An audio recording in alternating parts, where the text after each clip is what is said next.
श्रवण प्रजापति जी, मुंबई। श्री हरिवंश महाराज जी एक सत्संग में सुना था कि पापी जीवात्मा को कौन कौन से पापों के कारण अगले जन्म में नीच पशुओं की योनि मिलती है। महाराज जी मेरे से कछुओं की योनि में जाने वाले आचरण हो रहे हैं। अभी सुधार लो। शौक है क्या कछुआ बनने का? अब सुधार लो, अब सुधार लो। नाम जप करो और भगवान से क्षमा मांगो। भगवान सर्वलोक महेश्वर है। अहम त्वाम सर्व पापे मोक्षयिष्यामि मा शुचा। भगवान कह मैं समस्त पापों से तुम्हें मुक्त करके पवित्र कर दूंगा। भगवान कहते हैं कोटि विप्र बद लागे जाहू आए शरण तजोने। बहुत करुणा में भगवान है, उनसे क्षमा मांगो, नाम जप करो, चिंतन मत करो कि मैं कछुआ ही बनूंगा। तो कछुआ ही बनोगे भी है? नाम जप करो और भगवान से वो कैसे नष्ट? हाँ, नाम जप से। हाँ, नाम संकीर्तनम यस्य सर्व पाप प्रणाशनम। सब पापों को नष्ट करने के लिए भगवान का नाम गरज रहा है। 1 घंटा नाम संकीर्तन रोज किया करो। मंजीरा ले लो और एकांत में बैठ जाओ। 1 घंटा राधा राधा राधा राधा राधा। बिल्कुल कछुआ नहीं बनोगे, ठाकुर जी की कृपा पात्र बन जाओगे। ठीक है? हाँ। राहुल कुमार वर्मा जी, राधे राधे। राधे राधे महाराज। महाराज जी इस शरीर को किडनी की गंभीर बीमारी है। महाराज जी समय भी कम रह गया है, आपकी प्रेरणा से नाम जप कर रहा हूँ, परंतु मेरी एकमात्र चिंता है कि मेरे परिवार का और बच्चों का परवरिश कैसे होगा। भगवान विश्वम्बर सबका भरण पोषण करते। नाम जप करो, हर श्वास नाम जप करो। क्या परेशानी किडनी में? क्रॉनिक किडनी डिजीज है, सीकेडी स्टेज। महाराज जी आपका पॉलिसिस्ट है क्रॉनिक में। महाराज जी जैसे कोई बीपी हाई से या किसी कारणवश जो किडनी खराब हो जाती है। Chronic disease. हाँ, कोई बात नहीं, चिंता मत कीजिए, नाम जप कीजिए और प्रसन्न रहिए।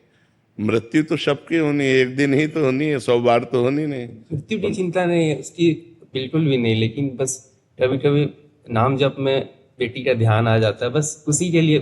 शरीर का कोई नहीं, परिवार के लिए भी चिंता मत कीजिए। पूरे विश्व का भरण पोषण भगवान कर रहे हैं, तुम्हारे परिवार का भी भरण पोषण करेंगे। चिंता मत करो, भगवान सबका भरण पोषण, वो विश्वम्भर है, एक चींटी को भी भूखा नहीं रहने देता। वो सबका भरण पोषण करता है, वो परमात्मा है। बिल्कुल चिंता न करो, आनंदित रहो, नाम जप करो, प्रसन्न रहो जी। कबीर सिंह जी, राधे राधे गुरु जी। राधे राधे महाराज जी। महाराज जी मैं नेत्र शल्य चिकित्सक हूँ। कभी कभी सर्जरी के दौरान पूरी सावधानी और निष्ठा के बावजूद कुछ ऐसी जटिलताएं उत्पन्न हो जाती हैं जो हमारे नियंत्रण से बाहर होती हैं। हाँ, महाराज जी, जिससे रोगी को हानि पहुंचती है। हाँ, उसका कारण है मरीज का पाप कर्म। उसके पाप कर्म के अनुसार उसको नेत्र सुख नहीं मिल रहा है, तो आप लाख उपाय कर लीजिए, नहीं बचेगा। डॉक्टर भगवान का पार्षद है, वो प्रयास कर सकता है, फाइनल नहीं। फाइनल तो परमात्मा के द्वारा होगा। अगर आपके द्वारा फाइनल होता तो कोई भी अंधा नहीं रह सकता था। अगर डॉक्टर के द्वारा फाइनल होता तो कोई मर नहीं सकता था। लेकिन बहुत अच्छे सर्जन के द्वारा ऑपरेशन होने पर भी ऑपरेशन विफल माना गया, देखा गया मरीज मर गया। तो इसका कारण है उसका पाप कर्म, उसको भोगना पड़ेगा। देखो, जब हमारा कर्म बिगड़ जाता है तो बहुत सावधानी करने पर भी सफलता प्राप्त नहीं होती। जो अवश्य में भोक्तव्यम कर्तव्यम कर्म शुभाशुभम, जो शरीर के भोग हैं तो भोगने पड़ेंगे ना। तो इसलिए आप बिल्कुल प्रसन्न रहिए, निश्चिंत रहिए। आप अपना प्रयास पूर्ण कीजिए, सफलता भगवान के हाथ में, उसके कर्म के अनुसार उसको मिलेगी। गजेरा किशन जी, सूरत। राधे राधे महाराज जी। महाराज जी आप में कभी माँ की ममता नजर आती है, तो कभी पिता की डांट, कभी मित्र की मित्रता, तो कभी गुरु की गुरु शिक्षा। तो महाराज जी आप प्रेरक बनकर जिज्ञासाओं की पूर्ति करते हैं। महाराज जी आप इतने सारे संबंधों का निर्वहन इतनी पूर्णता एक साथ हम भगवान करते हैं, ये सब भगवान करते हैं। निमित्त हमको बनाए हुए हैं, कर आप रहे, करें करावें आप सब, जने बढ़ाई दे, अपने दास की बड़ाई करवा रहे और कर आप रहे। वो सब भगवान कर रहे, हमारी सामर्थ्य नहीं। वो अमित रूपों में अमित भावों से अमित जीवों का कल्याण कर रहे हैं। और बात हो रही कि प्रेमानंद कर रहे हैं, हम तो कुछ नहीं कर रहे, वही सब कुछ कर रहे हैं। करें करावें आप सब, जने बढ़ाई दें। भगवान स्वयं करते हैं, अपने भक्त का यश फैलाते हैं। ये उनकी महिमा है, ये उन्हीं का खेल है। महाराज जी आपके चरणों में कोटि कोटि प्रणाम। महाराज जी आपने त्राटक क्रिया में एक बिंदु पर ध्यान लगाने के लिए बताया था, उस पर नाम देखो, परंतु मैं जब जैसे ही बिंदु को देखती हूँ तो मेरी आंखें बंद हो जाती हैं और नाम अंदर ही अंदर चलता है, बट उस पर ध्यान केंद्रित नहीं।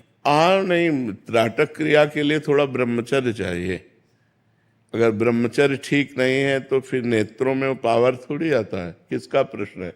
हाँ, तो ब्रह्मचर्य ठीक कीजिए, उचित गृहस्थ धर्म का प्रयोग करो, ब्रह्मचर्य से रहे, तब ये यौगिक क्रिया होती है। यौगिक क्रिया है या त्राटक क्रिया है, बिल्कुल सिद्ध क्रिया है। अगर आप त्राटक क्रिया करते हैं तो आपकी एकाग्रता सिद्ध हो जाएगी। आप जो एकाग्रता करेंगे, जहां लगाना चाहेंगे, मंत्र में, रूप में, लीला में, चिंतन में, वहीं आपकी एकाग्रता लग जाएगी।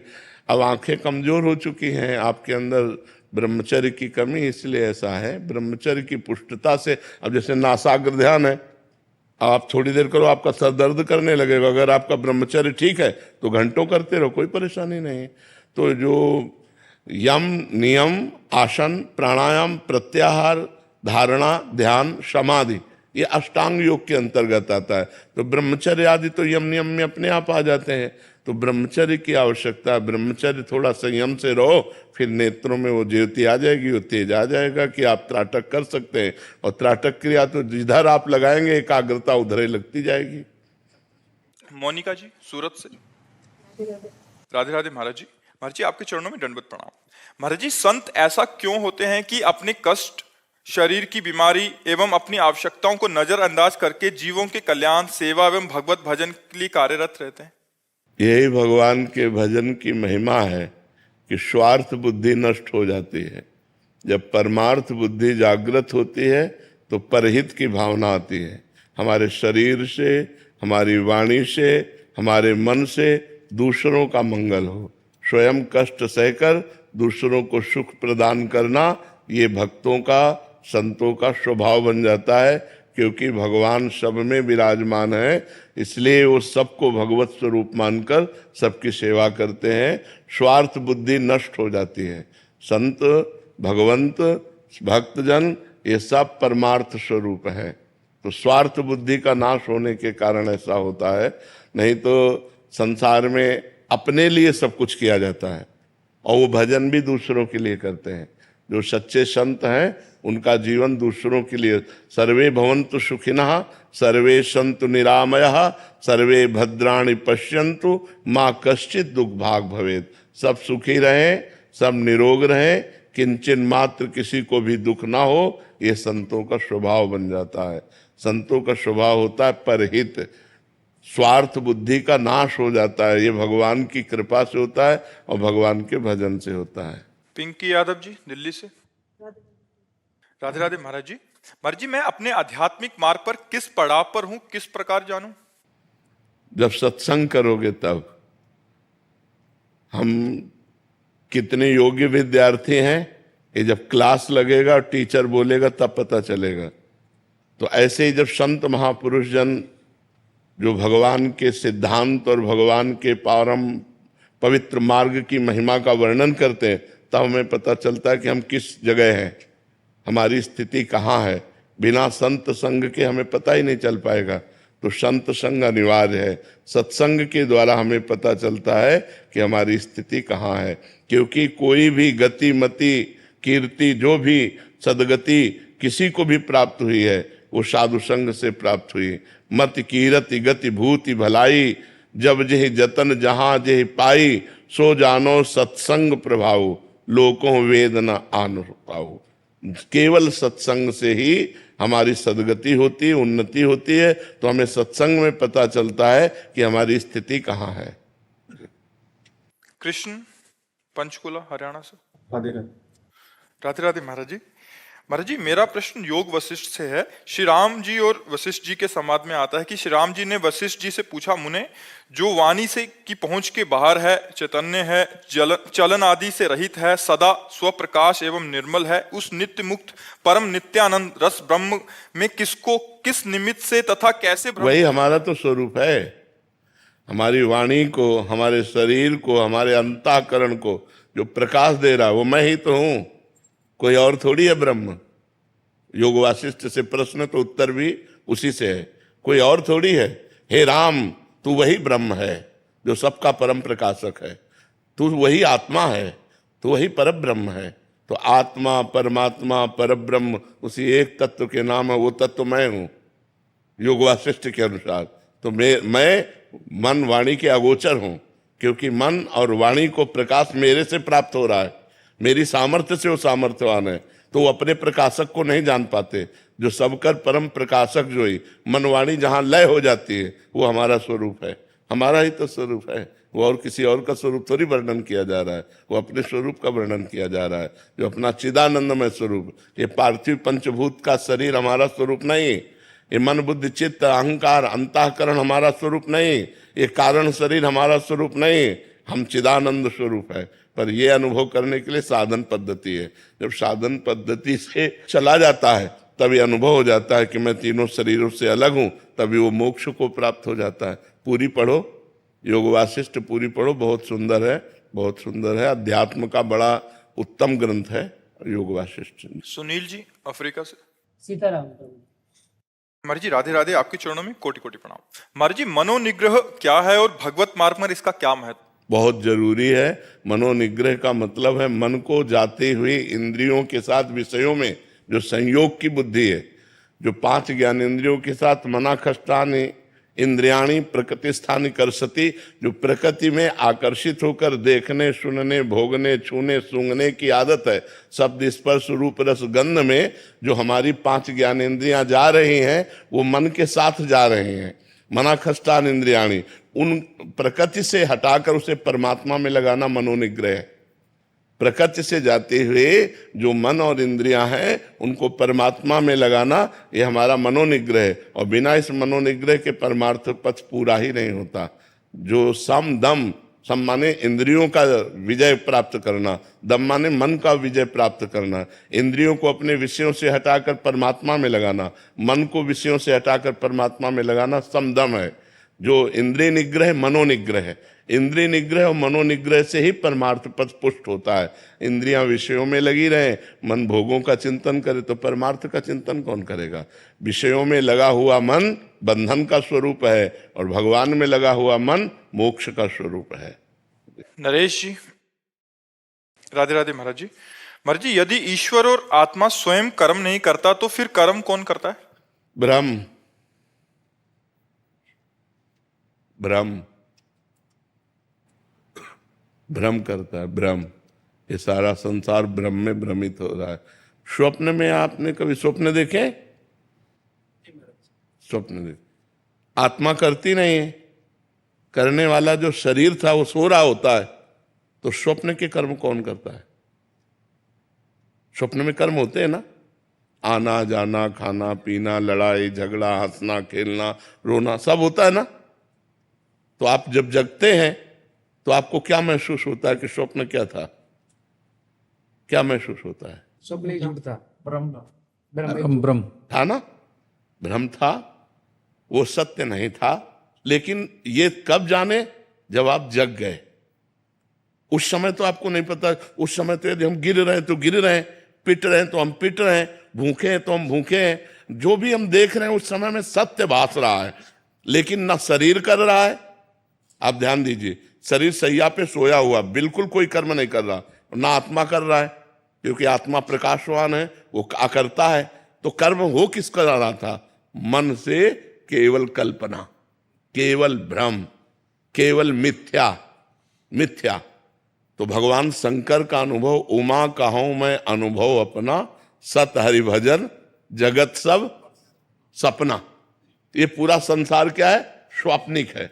ये कब जानोगे? जब ज्ञान में जग जाओगे। अब तुम्हें उसकी व्याख्या बता रहे हैं कि कर्म किससे होते हैं। 3 गुण हैं, सतोगुण रजोगुण तमोगुण।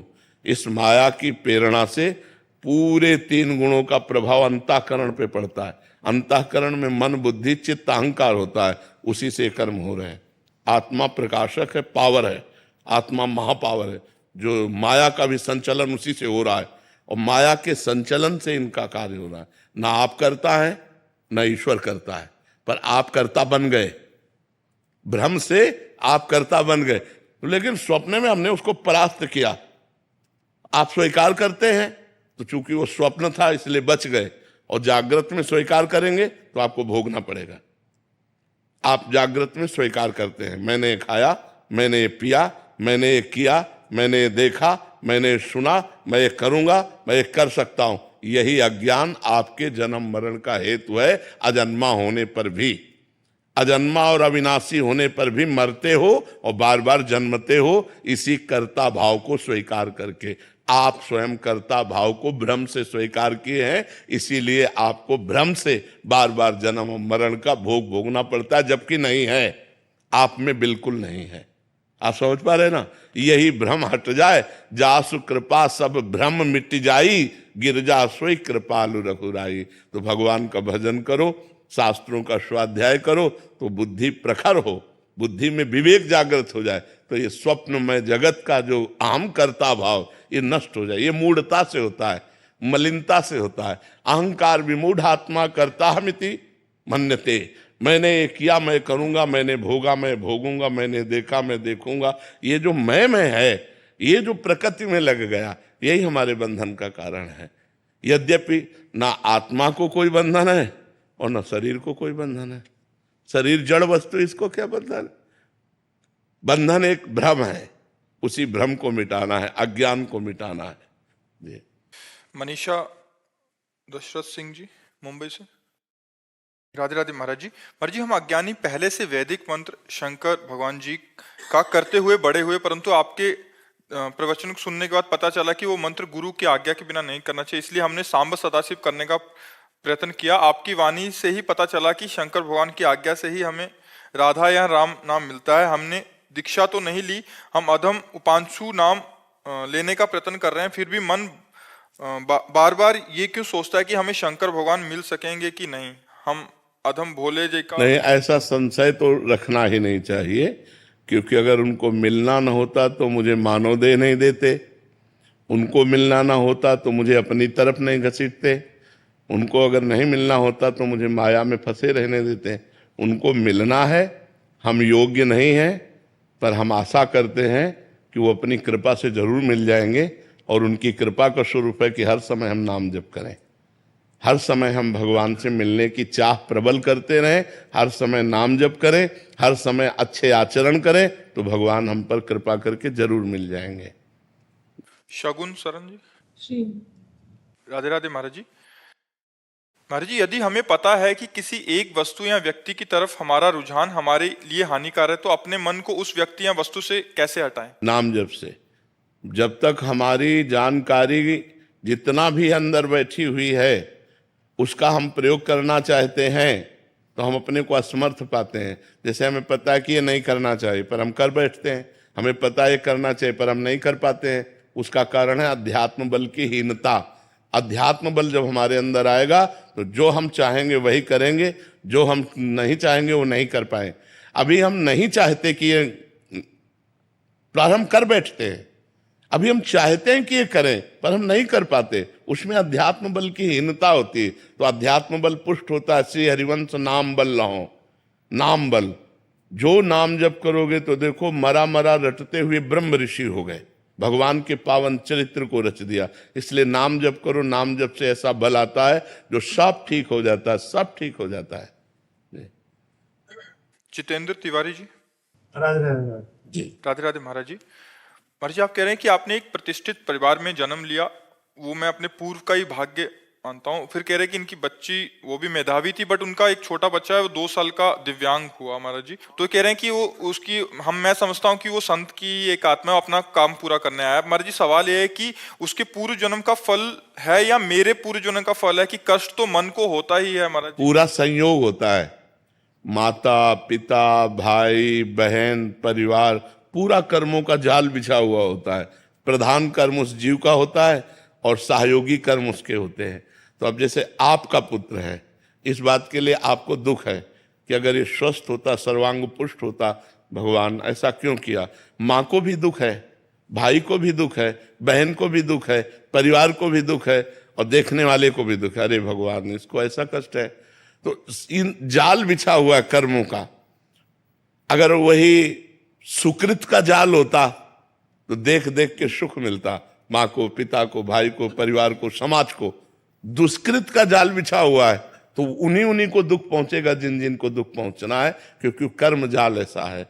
इसलिए बहुत सावधानी पूर्वक कर्म करो अब, जिससे उसका भी कल्याण हो जाए और आपका भी कल्याण हो जाए। भगवान का नाम जप करते हुए, शास्त्र स्वाध्याय करते हुए, पवित्र आचरण करते हुए, पुण्य स्तोत्रों का पाठ करते हुए उसको भी सुकृत दान कीजिए उस बालक को। तो उसके अंदर जो दुष्कृत प्रभाव से अंग प्रत्यंग बिगड़े हुए हैं तो अपना वो कल्याण कर लेगा। नाम जप में अगर हमारी ऐसी सामर्थ्य है कि हम उसको दान करें तो उसको निश्चित कल्याण की प्राप्ति हो जाएगी। महाराज जी, शारीरिक कोई दोष नहीं है, वो ऑटिज्म जो आजकल बहुत बच्चों को हो रहा है, जो स्वलीनता वाला विषय है। महाराज जी अपने आप में मस्त मतलब नहीं, बौद्धिक स्तरहीन होना उसे हम कहेंगे। अपने आप में लीन होना ये तो सिद्ध महापुरुषों का स्वरूप है कि वो अपने आत्मा में आनंद में तृप्त रहते हैं। बौद्धिक स्तरहीन होना, वो बौद्धिक स्तर से ऊपर उठ जाना है, आत्म स्वरूप में लीन होना। लेकिन वो अपने आप में लीन नहीं है, बौद्धिक स्तरहीन होना। आप समझिएगा, बौद्धिक स्तर उसका बहुत गिर चुका है जिससे वो प्रकाशित नहीं हो पा रहा है। तो मनुष्य शरीर में रहते हुए भी जो विवेक और जो विद्वता, जो हमारे अंदर प्रवीणता, वो नहीं है। हाँ, तो उसको अबोध बच्चा ही कहेंगे, चाहे पूरा जीवन जितना भी जी ले उसे अबोध ही कहेंगे। तो उसके लिए हमें करना चाहिए, नाम जप करके उसको दान करना चाहिए, उसको देना चाहिए, तो उसका मंगल हो जाएगा। अब वो कर्मों के अनुसार से है, कर्मों का ऐसा प्रधान होता है। जरा सा सिस्टम बिगड़ जाए तो अभी सब पागल हो गए आदमी। जरा सिस्टम बिगड़ गया तो अपनी सीमा में बुद्धि केवल उतनी सोच सकती जितनी सोचना है। किसी किसी के बस इतनी बुद्धि है कि वो खा सकता है, पी सकता है, सोच हो सकता है, वो अपनी दिनचर्या कर सकता है, लेकिन आगे विवेक नहीं है। किसी किसी की इतनी भी बुद्धि नहीं कि अपनी दिनचर्या कर सके। तो ये सब कर्मों का जाल बिछा हुआ है। तो पूर्व जन्मों के कर्मों से आप ऐसे पवित्र कुल में प्रकट हुए, तो वो भी पवित्र कुल में प्रकट हुआ, लेकिन कर्म बिगड़े हुए थे, इसलिए बौद्धिक स्तर को सूक्ष्म कर दिया गया कि वो विकास को प्राप्त नहीं हो पा रहा है। जी महाराज जी, क्या ऐसा होता है कि कोई संत जो है अच्छे शरीर में रहा लेकिन उसकी यात्रा पूरी नहीं हुई तो वो फिर और अच्छे शरीर में आएगा, वो गिरे हुए शरीर में नहीं आएगा। भगवान ने कहा मेरा भजन करने वाले का जब भ्रष्ट हो जाता है, जैसे मानो जिस विषय से भ्रष्ट हुआ, योग में चला हुआ पुरुष दो ही विषयों से भ्रष्ट होता है, कंचन कामिनी। तो उसको अगला जन्म ऐसा दिया जाएगा, शरीर स्वस्थ, स्वरूप सौंदर्यवान और सुंदर कामिनी और महान धन संपत्ति, उसका भोग करके उसको वैराग्य दिलाकर भक्ति से पुष्ट करके भगवान की प्राप्ति अगले जन्म में करा दी जाएगी। उसे योग भ्रष्ट पुरुष नहीं कह सकते। योग भ्रष्ट पुरुष उसे ही कहते हैं जो भगवान का भजन करते हुए चूक हो गई तो इतनी उस भोग की बहुतायत होगी कि उसको वैराग्य हो जाएगा पूर्व जन्म के भजन के प्रभाव से, और वो अगला जन्म स्वस्थ सुंदर सब, क्योंकि वो भजन करता रहा है। और फिर वो महान भगवान का चिंतन करते हुए जन्म से ही विज्ञानवान, जन्म से ही ज्ञानवान, जन्म से ही ब्रह्मचर्य, धैर्य, विद्वता, ये सब उसके अंदर सद्गुण होंगे, क्योंकि योग भ्रष्ट पुरुष है वो। ऐसे अबोध स्थिति, ये पूर्व के पाप कर्म का परिणाम होता है, ये पुण्य कर्म का या भजन का परिणाम नहीं होता है। उत्सव जी मेरठ से। महाराज जी जानते हुए भी कि खराब समय है, का समय से लड़ने की हिम्मत और संयम कैसे आए? नाम जप, भगवान की लीला कथा का श्रवण, ये दो चीजें हमारे अशुभ समयों का नाश करके मंगल विधान कर देती है। अगर हमारे अंदर नाम जब चल रहा है और भगवान के पावन चरित्रों को सुन रहे हैं तो हमारा समय कट जाएगा, हमें सहने की सामर्थ्य मिलेगी और भविष्य हमारा बड़ा मंगलमय हो जाएगा। इसलिए भगवान के पावन चरित्रों को सुनो या स्वयं पढ़ो और नाम जप करो। इससे हमारा जो भी विपत्ति है, हरि स्मृति सर्व विपद विमोक्षणम, भगवान का स्मरण समस्त विपत्तियों से बचा लेता है या समस्त विपत्तियों के सहने की सामर्थ्य देता है। दो बात होगी, या विपत्ति ही नष्ट हो जाएगी या विपत्ति के सहने की सामर्थ्य होगी। भगवान बड़े मंगलमय हैं, खूब उनका नाम जप करो, उनके चरित्र सुनो, भगवान की लीला कथा पढ़ो, तो उससे मंगल हो जाएगा। शलीला जी कानपुर से। राधे राधे महाराज जी। महाराज जी कभी कभी देखने में आता है कि अयोग्य व्यक्ति सफल और योग्य व्यक्ति को सफलता, उसका कारण होता है उसके पूर्व पाप और पुण्य। जैसे बहुत पढ़ा लिखा व्यक्ति है, ग्रेजुएट है, माइंडेड भी है, बड़ा प्रवीण है, लेकिन वो असफल है। उसकी डिग्री, उसकी बौद्धिकता किसी काम में नहीं आ रही, क्योंकि उसका पूर्व का प्रारब्ध उसको रौंद रहा है, जो पाप रूपी प्रारब्ध है उसे रौंद रहा है। देखने में आता ना ज्यादा माइंडेड है, ना ज्यादा ग्रेजुएट है, और सफलता ही उसको हाथ लगती चली जा रही। उसका कारण पूर्व का उसके पुण्य है, उसका पुण्य प्रताप है, वो उसको भोगा रहा है, अच्छा अच्छा सफलता प्राप्त करा रहा है। तो पाप और पुण्य के प्रारब्ध से अच्छे व्यक्ति को दुख में भोगते हुए और पापी पुरुष को सुख में देखते हुए ये समाज को भ्रम हो जाता है। लेकिन पूर्व का जिसे बोध है शास्त्र का, वो जानता है कि आज पाप कर्म कर रहा है, लेकिन इसका पूर्व का पुण्य इसको साथ दे रहा है। जिस दिन पूर्व का पुण्य समाप्त हुआ और वर्तमान का पाप और पीछे का पाप जुड़ा, उसी दिन ब्लास्ट हो जाएगा, नष्ट हो जाएगा, ये जड़ समेत नष्ट हो जाएगा। तो धर्म और पुण्य ये भोगना ही पड़ता है, पाप और अधर्म ये भी भोगना ही पड़ता है। तो इसका धर्म और पुण्य का फल है सुख, शांति, आनंद। पाप का, अधर्म का फल है दुख, अशांति, नाना प्रकार की चिंता, शोक। इसलिए हम धर्म से चले, हम पुण्य कार्य करें, भगवत कार्य करें, जिससे हमें शांति, आनंद और सुख प्राप्त हो सके। स्वाति मिश्रा जी बिहार से। राधे राधे श्री हरिवंश महाराज जी। महाराज जी, संसारिक जीवन यापन करते हुए, मोह माया में जीते हुए और चकाचौंध की लाइफ जीते हुए भी हम क्या भगवत प्राप्ति कर सकते हैं? नाम जप कीजिए और सब में भगवान की भावना कीजिए, इन दो बातों से भगवत प्राप्ति हो जाएगी। जिससे भी व्यवहार करें उनमें भगवान है, पावर है। परमात्मा मतलब पावर। जैसे हाइलोजन चमक रहा है, लाइट दे रहा है, पंखा हवा दे रहा है, लेकिन दोनों में बिजली एक है। कूलर, फ्रिज, एसी ठंडा कर रहा है, लेकिन हीटर गर्म कर रहा है, पर बिजली दोनों में एक है। तो हम अच्छे या बुरे दोनों प्रकार के मनुष्यों में एक ही परमात्मा को देखें, जड़ या चैतन्य दोनों प्रकार के जीवों में एक ही परमात्मा को देखें और नाम जप करें, भगवत प्राप्ति हो जाएगी। पर है कठिन, है कठिन। जो हमको गाली दे रहा है उसमें हम भगवान को देख सकते हैं क्या?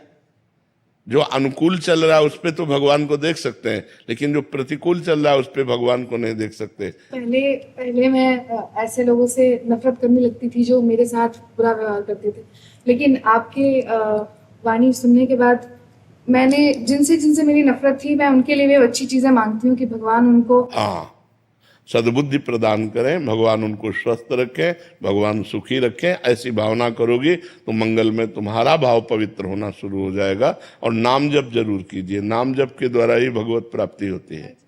डॉक्टर पंकज शुक्ला जी। राधा वल्लभ श्री हरि। राधे राधे महाराज जी। गुरुदेव, आर्त भाव क्या है? क्या इसके भी प्रकार हैं?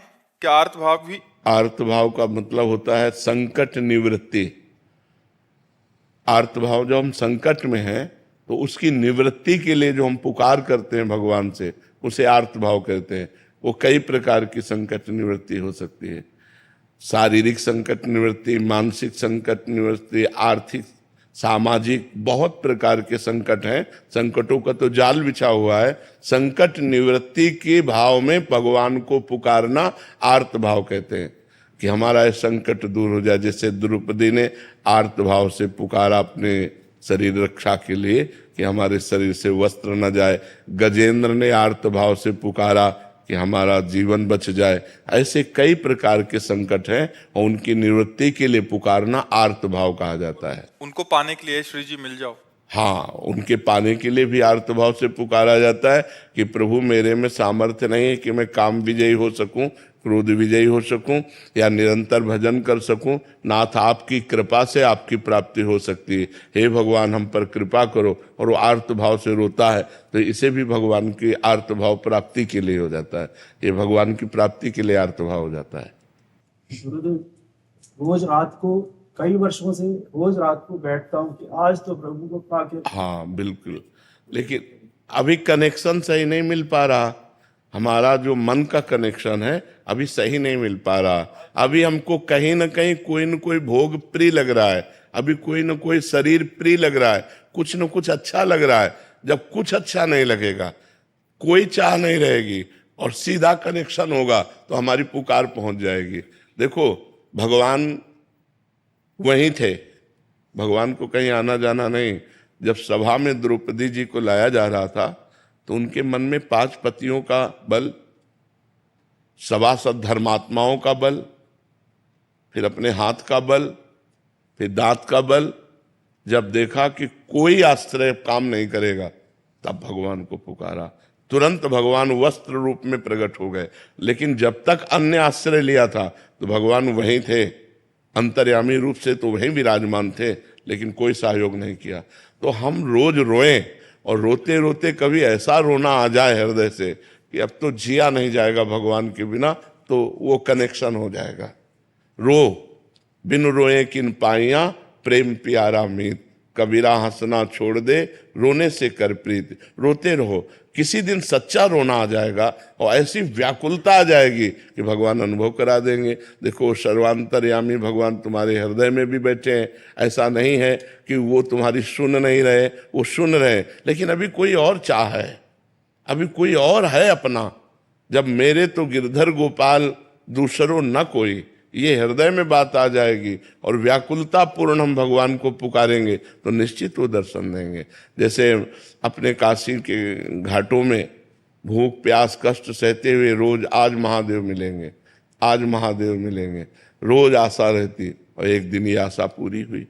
तो ऐसा नहीं कि भगवान हमारी आर्त भावना को नहीं सुन रहे, लेकिन जब तक कोई और है, वस्तु व्यक्ति स्थान कुछ भी और है, तब तक भगवान दर्शन नहीं देते। जब केवल भगवान रह जाते हैं तब भगवान हमारी बात सुनते हैं। थोड़ी देर डर लगता है कि प्राण ना निकले उसके पहले। नहीं, अगर प्राण भी निकल गए तो काम हो जाएगा, क्योंकि आप रोज भगवान से प्रार्थना कर रहे हैं और भगवान की शरण में और नाम जप कर रहे हैं, तो ये व्यर्थ नहीं जाएगा। ये तो अविनाशी भावना है, ये तो आप भगवान की बैंक में जमा हो रही है, तो आपका कल्याण करके ही छोड़ेगी। ये आपको फिसलने नहीं देगी, ये आपका निश्चित कल्याण कर देगी। आप निर्भय रहिए, निश्चिंत रहिए। ये बात कैसे सबको पता चले कि यहाँ कोई फीस नहीं ली जाती और लोग पैसे लेकर के यहाँ दर्शन करवाते हैं आकर के, इसका सुधार कैसे हो? महाराज जी अपनी तरफ से यहाँ हम तो जो टोकन देते हैं उसके पीछे भी लिखते हैं कि निःशुल्क है। नहीं, यहाँ तो ठीक है। जैसे बाहरी लोग लिवा के आए 11,000 2,000 5,000 रुपये लेते हैं और यहाँ दर्शन कराते हैं। यहाँ हमारा सब फ्री है, कोई फीस नहीं है। तो इससे लोगों को ये भी लग सकता है कि बाबा कमीशन तो नहीं लेते, ऐसा लग सकता है ना कि पता चले सबर नहीं। हाँ, तो ये बात YouTube में आप डालिए जो हम बोल रहे हैं कि हमारे यहाँ किसी भी तरह की फीस नहीं ली जाती, किसी भी तरह की कहीं भी कोई फीस नहीं लगती। एकांतिक वार्तालाप, एकांतिक दर्शन, सत्संग, कीर्तन सब निःशुल्क है हमारे। सब भगवान का चीज है, तो भगवान के लिए सबको फ्री है। अब अगर कोई पैसा दे के आता है हमारे यहाँ दर्शन करने तो ये भूल करता है और एक तरह से अपराध है। हम तो तुमसे फीस नहीं लेते, हम तो मांगते नहीं, फिर आप ऐसा हमारे यहाँ कोई नियम लगा है क्या कि आप दर्शन नहीं पा सकते? इसके लिए तो हम पैदल आते हैं गर्मी में, जबकि हमारा स्वास्थ्य ठीक नहीं है, लोग खड़े होते हैं। यहाँ सब हम समय देते हैं, फ्री देते हैं कि आपका मंगल हो, आपका कल्याण हो। हमें चुभता है ये बात कि जब तुम हमारे को लेकर बेचते हो, जब हमारे को निमित्त बना करके आप बेचते हो, तो हमें चुभता है कि ये उचित नहीं है। महाराज जी हमें भी पता नहीं लगता महाराज जी, वो तो कोई आके खुद बताए। जैसे कल, जैसे महाराज जी अभी आपको हमने बताया कि उन्होंने बोला कि वो पहले उन्होंने 6,000 ले लिए कि महाराज जी के दर्शन कराएंगे, चलो हम ले जाते हैं। क्योंकि हम तो महाराज जी सामने जो है तो उनको देख के हम कर देते हैं। तो कह रहे कि बाद में 5,000 और डलवाए तो 11,000 रुपया ले लिए यहाँ आने। अब 11,000 रुपया केवल दर्शन के ले लिए। अब सामने वाले को पता है कि अगर 11,000 उसने लिए तो 2-4 हजार बाबा जी ने भी लिए होंगे, तभी तो इनका कनेक्शन है। महाराज जी अभी क्या हमने समय समय पे कम से कम 10-5 बार हमने अपने सोशल मीडिया प्लेटफॉर्म्स पे, अपने ऐप पे, सब जगह डाल के रखा है कि यहाँ किसी भी प्रकार की कोई भी फीस नहीं है। महाराज जी के दर्शन, एकांतिक वार्तालाप, सत्संग। और एक और डाल दो कि अगर हमें पता चला कि तुम कहीं से दे के आ रहे हो तो तुम्हें प्रवेश नहीं दिया जाएगा। अगर ये पता चला कि तुम कहीं पैसा दे करके यहाँ आ रहे हो, किसी के मतलब पावर से आ रहे हो, तो आपका प्रवेश नहीं दिया जाएगा। आप बिल्कुल इस बात में रख लो, यहाँ फ्री है तो फ्री है, फ्री अगर आप आ रहे हो तो दर्शन देंगे। अगर किसी कोई तुम्हें पैसे से ला रहा है कि 5,000 रुपया तुम दिए हो और फिर यहाँ आए हो तो तुम्हारा प्रवेश नहीं होगा, ये भी डाल दो, जिससे मतलब ये ना लगे कि मतलब बाबा जी भी इसमें ज्वाइंट हो सकते हैं कि नहीं। फिर भी लग सकता है कि 11,000 ये ले रहा है तो 2-4 हजार महाराज को भी देते होंगे, तभी तो इनका सिक्का चल रहा है। तो इसलिए ये चीजें प्रकाशित करो, कैसे मतलब विश्वास करेगा। हमें खुद आश्चर्य लगा। किसी को 11,000, 21,000, 2,000,